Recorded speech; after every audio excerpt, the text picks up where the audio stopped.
Leona, të përshëndes, çfarë ka vendosur Drejtoria e Standardeve Profesionale për disa ish-drejtues të Policisë së Lezhës?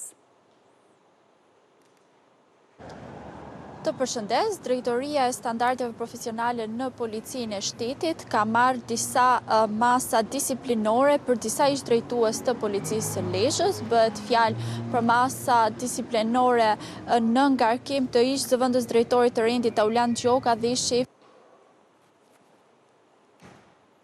për të cilët është kërkuar përjashtimi nga radhët e policisë pasi akuzohen për shpërdorim detyre, pasi këta të fundit lejuan lojrat e fatit dhe kultivimin e kanabisit. Nga ana tjetër,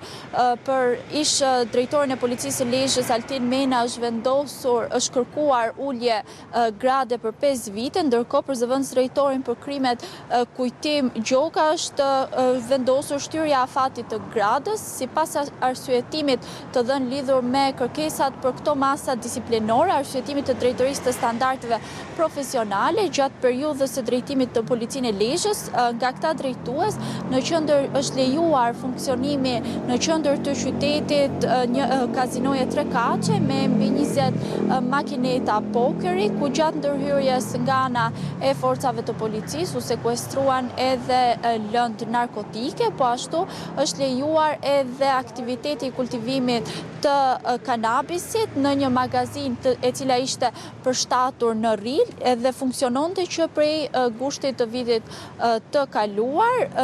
Kjo magazin ishte në rrugën nacionale Lezhë-Milot, ku edhe gjatë operacionit të ndërmarr nga ana e policisë u sekuestruan rreth 1000 bim kanabisi, ndërkohë pritet që Agjencia e Mbikëqyrjes Policore të nisë edhe hetim për verifikime të mëtejshme lidhur me këtë rast, ndërkohë nga ana e Drejtorisë të Standardeve Profesionale në Policinë e Shtetit janë kërkuar këto masa disiplinore për 4 zyrtarët e përfshirë. Faleminderit Leona për kësaj raportimi.